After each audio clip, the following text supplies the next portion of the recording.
തൃക്കാക്കര അപ്പനെ കാണാൻ പോവാം. നമുക്ക് പ്രേക്ഷകരെ അങ്ങോട്ടേക്ക് കൊണ്ടുപോകുന്നു. ഓണത്തിന് ഭക്തിയുടെ നിറപ്പകിട്ടിൽ തൃക്കാക്കര വാമനക്ഷേത്രം തിരുവോണ സദ്യയോടെ ഇന്ന് ഉത്സവത്തിന് കൊടിയിറക്കം.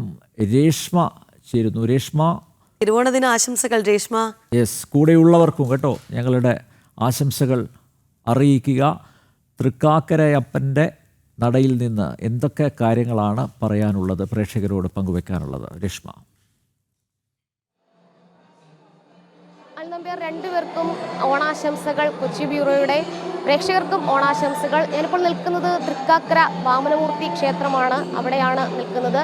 ഓണം എന്ന് പറയുമ്പോൾ തിരുവോണം, ആ തിരുവോണം സദ്യ ഉണ്ടാൽ മാത്രം പോരാ, തൃക്കാക്കര കൂടി അവിടെ എത്തി വാമനമൂർത്തി ഭഗവാനെ ദർശിക്കണമെന്നുള്ളതാണ് ഒരു സങ്കല്പം. തൃക്കാക്കരയിൽ വൻ ജനത്തിരക്ക്, വൻ ഭക്തജനത്തിരക്കുണ്ട്. ഇവിടെ ചടങ്ങുകൾ നടക്കുകയാണ്. 9 ആന എഴുന്നള്ളിപ്പ്, അതിൻ്റെ ശ്രീബലി ചടങ്ങിൻ്റെ മുന്നോട്ടുള്ള ഒരു കാര്യങ്ങളാണ് നടക്കുന്നത്. അതായത് പൂജാ ചടങ്ങുകളൊക്കെ തന്നെ രാവിലെ തന്നെ ആരംഭിച്ചിരുന്നു. 9 ആനകളെ ഇവിടെ എഴുന്നള്ളിച്ച് ശ്രീബലി ചടങ്ങ് നടത്തും. അതോടൊപ്പം തന്നെ മഹാബലിയെ എതിരേൽക്കുന്ന ചടങ്ങാണ് ഇനി അടുത്തതായിട്ട് ഉള്ളത്. അതായത് വാമനമൂർത്തിയുടെ രൂപത്തിൽ ഒരു കുട്ടിയെ സങ്കല്പിച്ചുകൊണ്ട് മഹാബലി തമ്പുരാനെ പ്രതീകാത്മകമായിട്ട് എതിരേൽക്കുന്നു എന്നുള്ളതാണ് വിശ്വാസം. അതിനുള്ള ചടങ്ങുകൾ പുരോഗമിക്കുന്നുണ്ട്. അല്പസമയത്തിനുള്ളിൽ മഹാബലിയെ എതിരേൽക്കുന്ന ചടങ്ങ് ഇവിടെ ആരംഭിക്കും. നിരവധി ഭക്തർ ഇവിടേക്ക് എത്തിച്ചേരുന്നുണ്ട്. കാരണം തൃക്കാക്കര ക്ഷേത്രം എന്ന് പറയുമ്പോൾ ഒരു വാമനന്റെ കാൽപാദം പതിഞ്ഞ ദേശമാണ് തൃക്കാക്കര. ആ തൃക്കാക്കരയുടെ നാഥനാണ് തൃക്കാക്കരയപ്പൻ.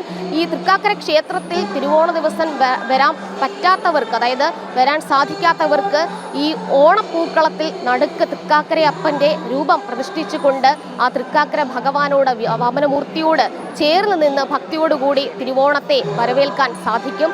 അത്തരമൊരു സങ്കല്പമാണ് ഇവിടെ ഉള്ളത്. ഇനി അടുത്തതായിട്ട് ഇവിടുത്തെ ഏറ്റവും പ്രസിദ്ധമായിട്ടുള്ള ചടങ്ങാണ് മഹാബലിയെ എതിരേൽക്കുന്ന ചടങ്ങ്.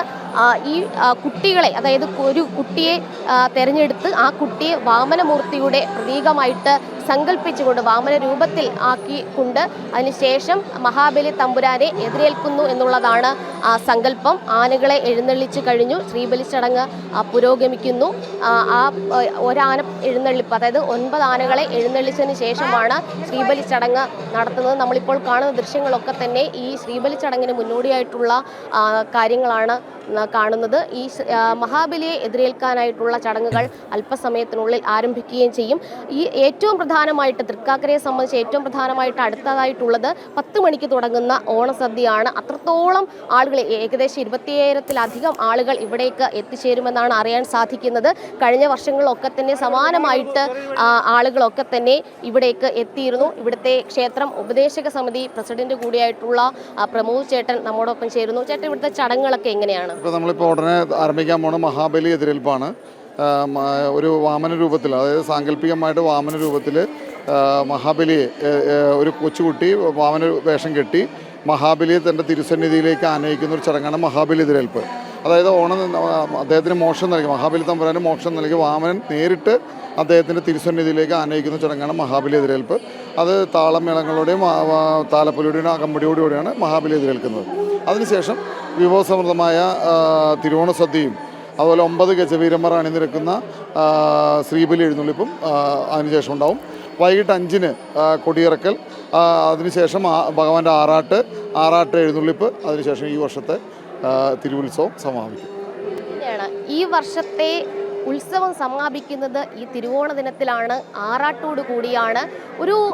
ഒരു സങ്കല്പം എന്ന് പറയുന്നത്, ഈ തൃക്കാക്കര ക്ഷേത്രത്തിൽ വന്നു കഴിഞ്ഞാൽ ഇന്നേ ദിവസം തിരുവോണത്തിന് തൃക്കാക്കരയപ്പനെ ദർശിച്ചു കഴിഞ്ഞാൽ ഈ ഒരു പുണ്യം, എല്ലാ തരത്തിലുമുള്ള പുണ്യം ഭക്തന് ലഭിക്കുമെന്നുള്ളതാണ് വിശ്വാസം. അതുകൊണ്ട് തന്നെ 10,000-കണക്കിന് പേരാണ് തിരുവോണ ദിവസം തൃക്കാക്കര ക്ഷേത്രത്തിലേക്ക്, കേരളത്തിലെ ഏക വാമനമൂർത്തി ക്ഷേത്രമാണ് തൃക്കാക്കര ക്ഷേത്രം, അവിടേക്ക് എത്തുന്നത്. അവിടുത്തെ തിരുവോണ സദ്യയിൽ പങ്കെടുക്കുന്നത്, ഇവിടുത്തെ എല്ലാ പൂജാ ചടങ്ങുകളിൽ പങ്കെടുക്കുന്നത്. അത്രത്തോളം ഭക്തിയോടുകൂടി തിരുവോണത്തെ വരവേൽക്കുക എന്നുള്ള ഒരു സങ്കല്പം, അതാണ് തൃക്കാക്കരയിൽ. ആ തൃക്കാക്കര അപ്പനെ ദർശിച്ചുകൊണ്ട് 10,000-കണക്കിന് ഭക്തർ ഇവിടെ എത്തി തിരുവോണ സദ്യയിലും പങ്കുകൊണ്ട് നേരെ പോകും.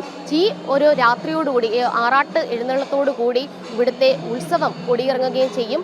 വാമനമൂർത്തി ക്ഷേത്രത്തിൽ അവിടെ എത്തി വാമനമൂർത്തിയെ വണങ്ങിയതിന് ശേഷമാണ് ഈ ഒരു തിരുവോണത്തിന് വീട്ടിലേക്ക് എല്ലാ ഭക്തരും പോകുന്നത്. അത്രത്തോളം ആളുകളേക്ക് ഇവിടേക്ക് ഒഴുകിയെത്തുന്നുണ്ട്. എന്തായാലും വാമനന്റെ കാൽപാദം പതിഞ്ഞ തൃക്കാക്കര ദേശത്തേക്ക് നിരവധി ഭക്തരാണ് കടന്നു വരുന്നത്. അനിൽ നമ്പ്യാർ. തൃക്കാക്കരയിലെ വാമനമൂർത്തിയെ വണങ്ങാൻ നിരവധി ജനങ്ങളാണ് വാമനക്ഷേത്രത്തിലേക്ക് ഒഴുകിയെത്തുന്നത്. തിരുവോണ സദ്യയോടെ ഇന്ന് ഉത്സവത്തിന് കൊടിയിറക്കമാണ്. ജനം TV തിരുവോണ നാളിൽ പ്രേക്ഷകരെ അവർക്ക് തീർത്ഥയാത്ര ഒരുക്കുകയാണ്. എല്ലാ ക്ഷേത്രങ്ങളിലും അവരെ കൊണ്ടുപോവുകയാണ്.